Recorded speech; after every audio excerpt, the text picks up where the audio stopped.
اعوذ باللہ من الشیطان الرجیم بسم اللہ الرحمن الرحیم وبہ نستعین وہو خیر الناصر ومعین۔ ابھی تک حیض کے سلسلے میں مسائل بیان کیے جا رہے تھے، آج خون نفاس کے سلسلے میں مسائل بیان کیے جائیں گے۔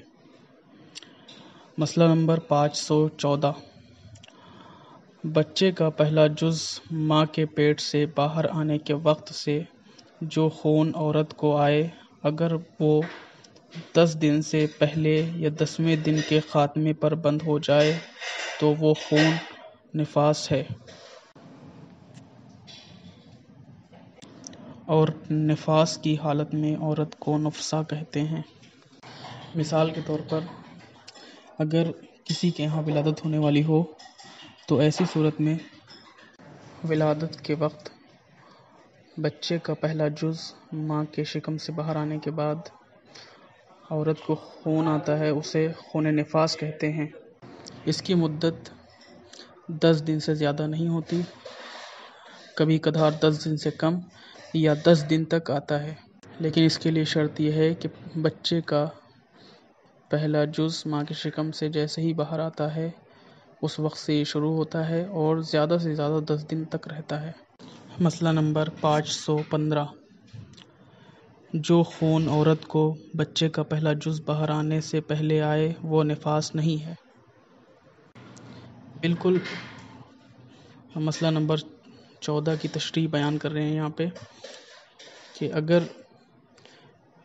خون بچے کی ولادت سے پہلے آئے تو اسے خون نفاس نہیں کہا جاتا۔ مسئلہ نمبر 516، یہ ضروری نہیں ہے کہ بچے کی خلقت مکمل ہو، بلکہ اس کی خلقت نامکمل ہو تب بھی اگر اسے بچہ جننا کہا جا سکتا ہو تو وہ خون جو عورت کو 10 دن تک آئے خون نفاس ہے۔ مثال کے طور پر کبھی کبھار بچہ ماں سے ساقط ہو جاتا ہے، پورے 9 مہینے تک ماں کے شکم میں نہیں رہتا، اگر اس سے پہلے بچہ ساقط ہو جائے یا کوئی اور وجہ سے اگر اسے بچہ جننا کہا جائے اور اسے خون آئے تو اسے خون نفاس کہا جائے گا۔ مسئلہ نمبر 517،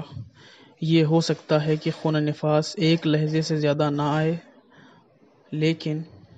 وہ 10 دن سے زیادہ نہیں آتا،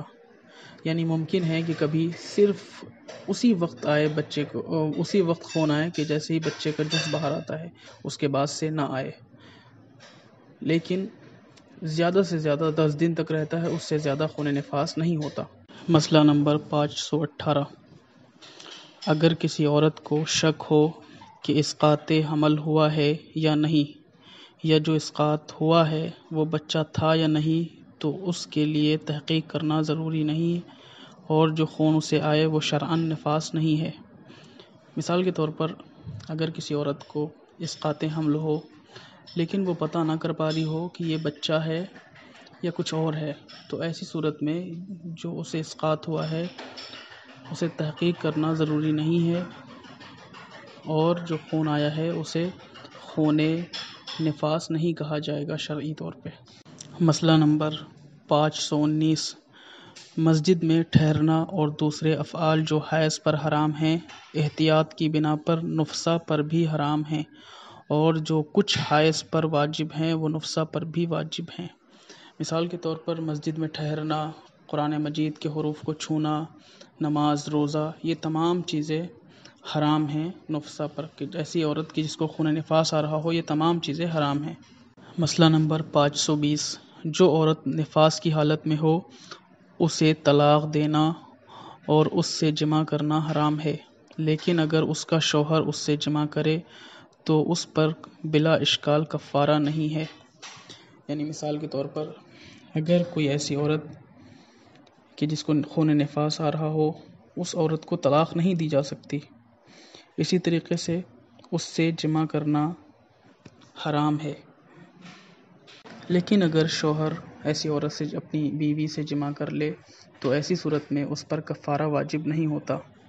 یہ تمام مسائل خون نفاس کے سلسلے میں بیان کیے گئے ہیں، انشاءاللہ بقیہ مسائل